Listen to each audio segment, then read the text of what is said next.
Nemesio Oseguera se llamaba el líder narco de México, que fue asesinado luego de una operación militar. Conocido como el Mencho, el titular, el referente del cártel Jalisco Nueva Generación, autor de una ola violenta ya durante los últimos años. Bueno, todo México se está viendo imbuido justamente en esta nueva etapa de terror, ahora por ver qué va a ocurrir como consecuencia y cuál va a ser el camino, además qué tan sanguinario será para quedarse con el cártel Jalisco Nueva Generación.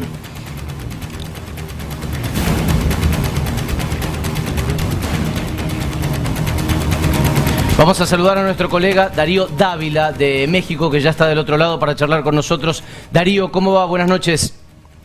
Buenas noches, Julián. Buenas tardes todavía aquí en México. Buenas tardes todavía acá y buenas noches allá seguramente, Marisol. Gracias. Gracias por estos minutos. ¿Podrías contarnos cuál es la situación ahora?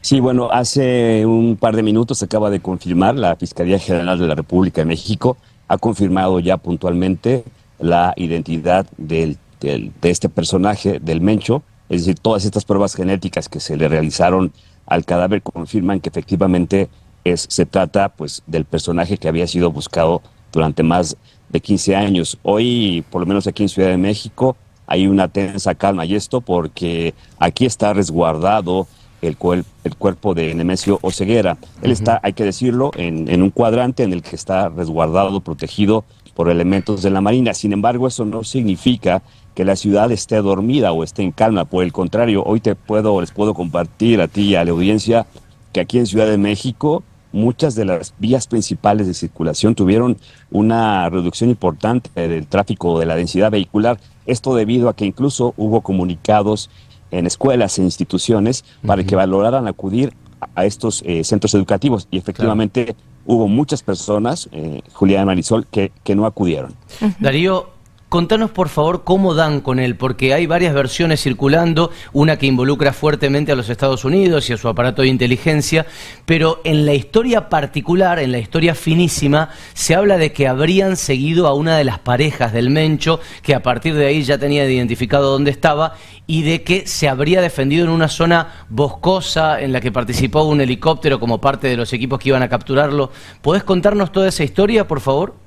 Sí, por supuesto. Hay dos momentos en la captura de este personaje. El primero coincide, y esto es un dato que ya es público, coincide con la llegada de un grupo de fuerzas de élite norteamericanas que recién hace un par de semanas habían arribado aparentemente para temas de capacitación, digamos, interinstitucional entre gobiernos mexicano y el gobierno norteamericano.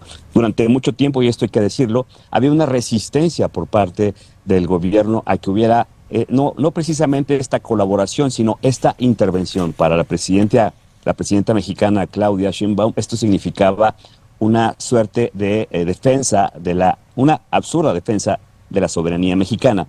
Este primer dato es muy importante en tomar en cuenta. ¿Por qué?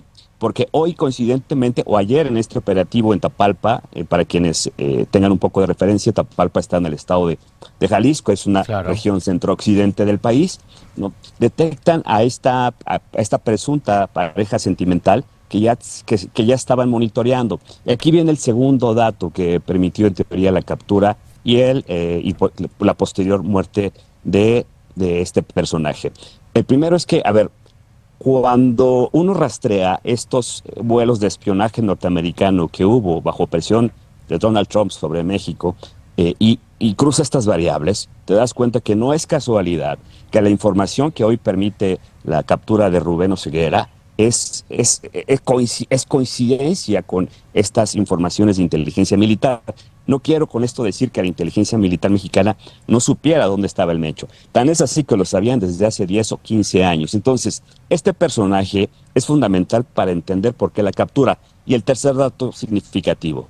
En el sitio en el que se da este enfrentamiento es literalmente un lugar en el que las fuerzas de élite del ejército y otras fuerzas federales fueron como si fuera un campo de batalla, fueron subiendo una suerte de monte, una loma, Marisol, Julián, y desde atrás, desde esta zona en la que estaba resguardado el Mencho, sus sicarios, por lo menos su grupo más cercano, pues estuvo repeliendo esta agresión. Lo que llama muy importante la atención es que a diferencia de las bajas que por lo menos el gobierno mexicano dice que hubo de parte del grupo que protegía a este capo, el gobierno mexicano registra más de 70 bajas entre fuerzas federales y militares, mientras que el Mencho solo registra 8.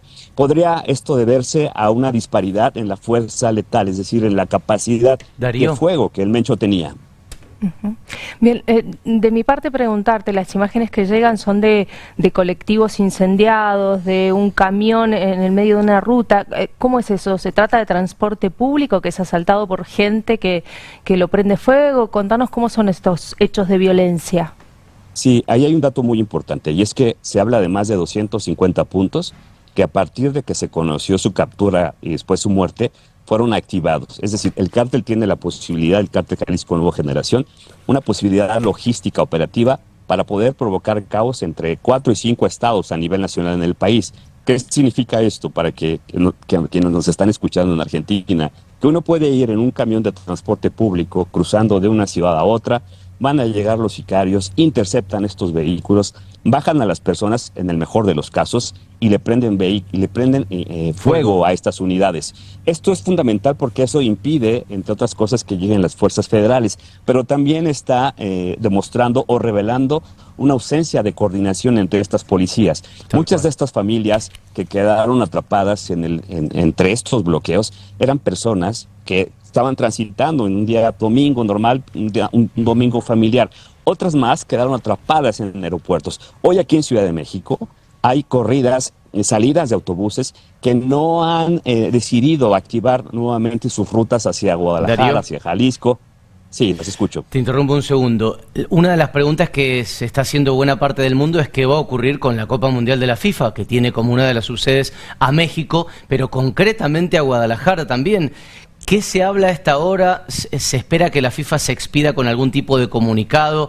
¿Qué puede pasar en la diaria? Porque algunos colegas tuyos también nos decían que podía haber gente que la compra, de algunos insumos podría verse o encarecida o dificultada por algún motivo por todo lo que está ocurriendo.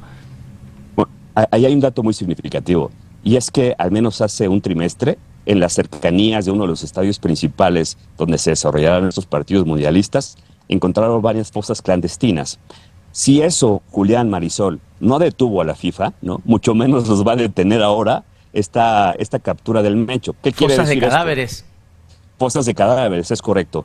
Es decir, frente a esta posibilidad de que el balón ruede y la posibilidad de que no haya mundial, pues el balón sí va a rodar en México, pero va a rodar, hay que decirlo, Julián, a un costado de donde han descubierto estas fosas. Hasta ahorita no hay información, por lo menos oficial, tanto de FIFA en su representación en México como de autoridades federales, en que haya una cancelación o algo, y tampoco se ha revelado con un operativo masivo que permita garantizar esta seguridad.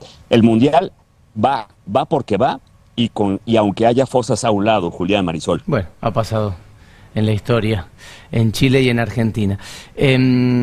Darío, te agradecemos mucho por la información. Un fuerte abrazo hasta Argentina. Bueno, estamos en contacto. Hasta luego.